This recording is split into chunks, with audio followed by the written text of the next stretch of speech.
नमस्कार, स्वागत आहे तुमचे माझ्या यूट्यूब चॅनलवर। आज मी बनवली आहे कुळदाची जिलेबी, तिलाच शेंगोळे असेही म्हणतात। कुळदाचे शेंगोळे हे पारंपरिक पदार्थ आहे। थंडीच्या दिवसांमध्ये सर्वजण हा आवडीने खातात। कुळीद हे उष्ण असून त्याच्यात अनेक पौष्टिक गुणधर्म आहेत। चला तर अगदी सोप्या पद्धतीने हे पौष्टिक शेंगोळे कसे बनवायचे ते आपण बघू। मसाला तयार करण्यासाठी लाल तिखट, हळद, जिरे, ओवा, लसूण व मिरची घेतलेली आहे। फोडणीसाठी कढीपत्ता घेतलेला। शेंगोळे तयार करण्यासाठी येथे मी 2 वाटी कुळिदाचे पीठ घेतलेले आहे। अर्धी वाटी शेंगदाण्याचा कूट घेतलेला आहे। मसाल्याचे जाडसर वाटण करून घेतलेले आहे। 1 वाटी गव्हाचे पीठ घेतलेले आहे। आता आपण पीठ मळून घेऊया।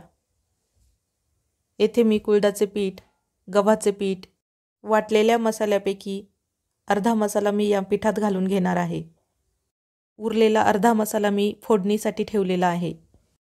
आता यामध्ये शेंगदाण्याचा कूटही घालून घेणार आहे। तोही अर्धाच घालणार आहे। आता या पिठामध्ये चवीपुरतं मीठ घालून घ्यायचे आहे। हे सर्व मिश्रण एकत्र करून पोळीला जसे पीठ मळतो तशी कणिक मळून घेणार आहोत। तुम्ही पाहू शकता या पद्धतीने आपण व्यवस्थित पीठ भिजवून घेणार आहोत। ही रेसिपी बनवायला जितकी सोपी आहे तेवढीच ती पौष्टिकही आहे।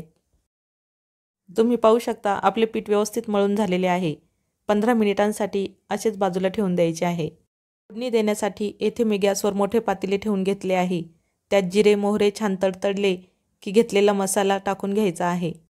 तोही छान मिनिटभर परतवून घ्यायचा आहे। या फोडणीमध्ये अजून थोडी हळद व लाल तिखट मी घालून घेतलेले आहे।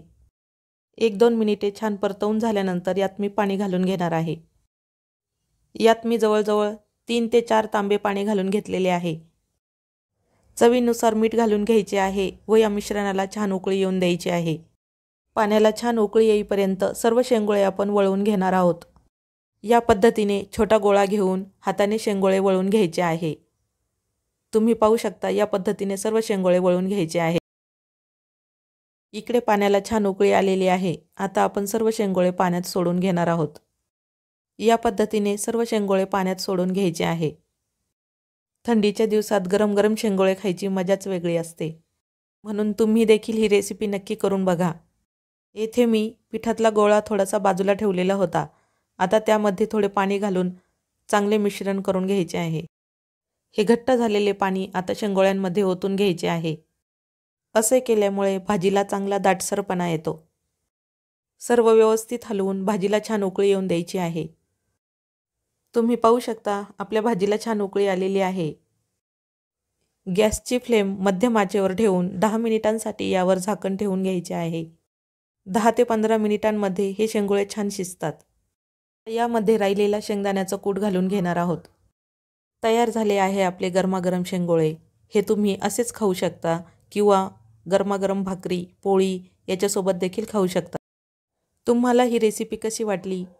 आवडली असल्यास कमेंट्समध्ये नक्की कळवा। अशाच चविष्ट व पौष्टिक रेसिपी पाहण्यासाठी माझ्या चॅनलला लाईक, शेअर आणि सबस्क्राईब करायला विसरू नका। भेटूया पुन्हा नवीन रेसिपीसोबत। तोपर्यंत बाय बाय।